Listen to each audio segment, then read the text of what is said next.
Welcome to Hybris News. My name is Suresh Kochatal. Just a month back, Delhi seemed to be staring at a COVID-19 crisis. There were more than 25,000 active cases, and the city was adding about 2,000 to 2,500 cases every day, and hospital beds were in short supply. Does it sound very familiar? Well, that's a scenario that was across major cities and still is in some cities. Today, the active number of cases in Delhi is just over 10,994, which is shade close to 11,000. And the number of fresh cases is around 1,000 per day. And there are adequate hospital beds. So much so that a 10,000 bed COVID care facility for institutional quarantine patients is almost empty.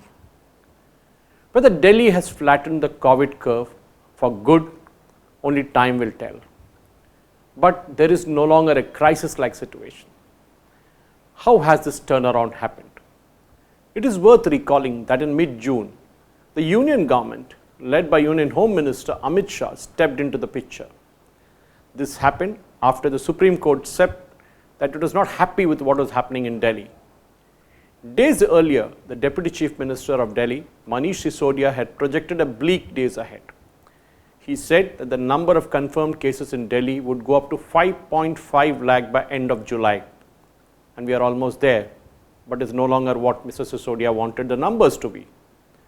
Mr. Amit Shah called for a series of meetings between the central government and the Delhi government. Together, they decided to ramp up testing, increase the hospital and COVID care beds.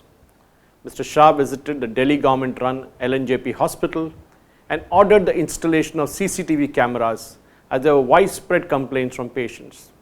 Again, something very similar happening across major metros. Within days, the first signs of the seemingly runaway disease being brought under control were clearly visible.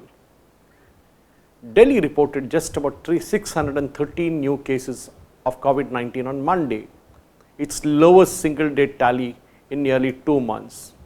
Yesterday, it reported just over 1,000 cases, that is 1,056 new cases. On the previous Monday, July 20th as well, the Delhi's count of cases had fallen below 1,000 for the first time in over 1 month. Despite lower testing and sometimes increased testing, the drop in fresh cases was an indication that the infection curve was flattening in the capital. The total number of COVID cases in the national capital had crossed 1.32 lakh, but the toll has risen to 3,853. But those days seem to be past now. There are 10,887 active cases today, while 1.17 lakh patients have recovered. The recovery rate, as pegged by Mr. Arvind Kejriwal, is at around 88%, which shows that the hospitalization, home isolation and institutional quarantine seems to have worked. There are 6,638 people in home isolation and 3,751 beds in COVID care centers in the capital that are occupied by people under quarantine, including travelers who returned by the Vande Bharat mission and air bubble flights. As many as 12,436 out of the total beds, COVID beds, hospitals, there is no doubt that both the Delhi and the central government have to be credited with this turnaround. Both have worked in tandem so far. But there can be no denying that the rising COVID graph was arrested only after Mr. Amit Shah took charge. Until then, the scenario was scary, and Arvind Kejriwal government had really come up short. Is there a lesson for the rest of the metros and big cities in this? Yes. For example, Telangana, which has the lowest testing of 3.79 lakhs as of today, the lowest among the big states, has 14,663 plus people in the active state. All the southern states are ahead of Telangana when it comes to testing. And it's very clear that unless you test, you cannot identify the COVID-19 cases and then treat them.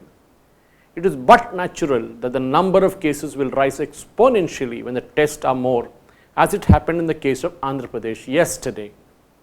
So the point it all boils down to is simple: test, track, treat. Simple. That's the only way to beat the virus and flatten the curve. Hope somebody is listening. Thank you for watching.